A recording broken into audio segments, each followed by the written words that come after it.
Tessa Blanchard, redemption interview tour, as Chelsea Green has put it. Anyway, we've mentioned Tessa a couple of times on this show. We're, of course, only going on what we've heard from other people making statements about her, and I think it's fair to say that she's not the most liked out there in the wrestling world, and hasn't been for a few years. You know, there've been accusations of bullying, there's been accusations of racism from her.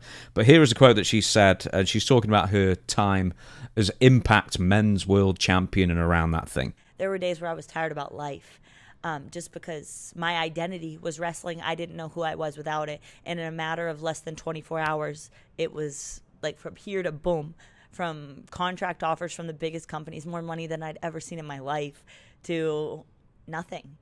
To this whole storyline we had built for 8 or 9 months, to me begging the TNA office that day, like, I don't want to win it. I don't want to do this. But, you know, sometimes those things happen because when your feet are pretty far off the ground, when you fall hard.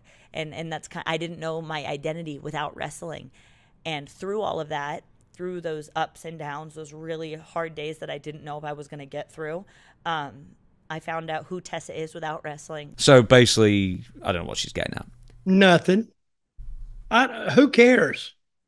Really, I have nothing against Tessa Blanchard, and I know her father, and I know her relation to wrestling. But that's when you make wrestling bigger than yourself. I mean, is her whole life so wrapped up about wrestling that she can't think of anything else? That to me is very restricting, totally restricting. I mean, it would keep her from doing something else. Now, I've seen her work. Is she the greatest? She's good, and I totally disagreed with TNA doing. She was the champion of the men's division. Mm-hmm. Why even have a men's division, or why even have a women's division? Why even do that? Now, if they want to have an intergender division, that's okay. If they want to have that, but I don't. That's another thing I don't get, because I don't. I saw her work. I think she won the title. This guy that weighed like 250, 260. He was a big guy. Now, how could she really compete in a wrestling match, with the guy that's at least twice her weight?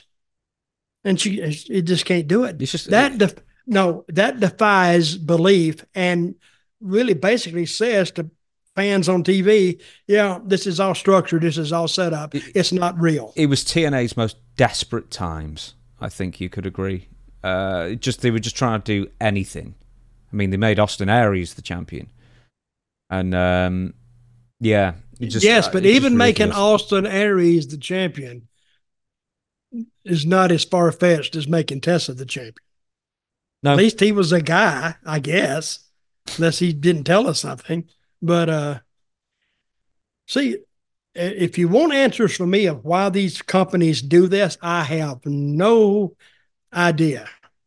Who knows? They think good publicity, any publicity is good publicity, I think. And I don't remember pretty much anyone thinking, God, that was a great idea. No. And any publicity is good publicity. I've never bought that anyway. What if they come out and said tomorrow that, you know, James on that show asked Dutch anything or whatever, you know, did you hear about him? And then you went out and you shot somebody or killed somebody. Just because you hear about it, that doesn't make you look better at all. Now they're going to wait to see, well, is he guilty or not? Yeah, I never have bought into that any publicity is good publicity. So, and even though making a woman the champion of a men's division, it may get one write-up in news and newscast, some little, you know, internet wrestling news site. They may get that. But you want to get more than that. You want to get people talking and watching that TV. You want to start making money off your TV, and then get the people talking and buying the pay-per-views and buying the merchandise and selling sponsors. That's what it's about. Chelsea Green responded. I'm sorry. I loved her answer, by the way. Yeah. Listen to Chelsea's answer. So I don't wish self-harm or thoughts of suicide on anyone and hope she has found peace. However, a simple "I am sorry" goes a long way. We haven't heard that yet. Accountability matters, and a redemption tour of interviews won't erase the actions of an egotistical bully. See? She's going to have a hard time getting over that. Who did she bully so much? Everybody? There was a few people, but yeah, I've seen various different people say she was a nightmare to work with and that kind of thing. And it's not like Tessa wasn't really good at her job. A nightmare to work with. What does that mean? Well, she didn't want to do a lot of stuff. Yeah, I don't know if she was overly demanding on other people or just refused to do their stuff or whatever it was.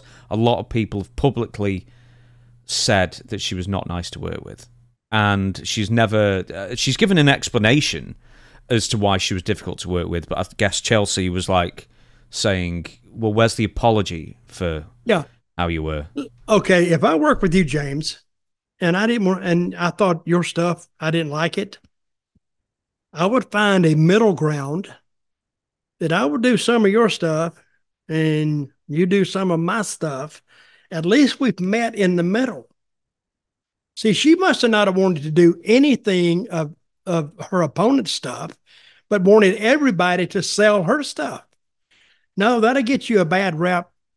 I've worked with guys like that. And finally, I just go in the ring or the next night we said, hey, I'm not doing that anymore. I just straight up tell them. And he said, well, what do you want to do? I said, I don't know. Let's call it out there. And we go out there and sometimes much better matches. Really? And I would tell the guy, I said, listen, I'm not doing this. You're not selling my stuff, and I'm not selling your stuff. It's simple.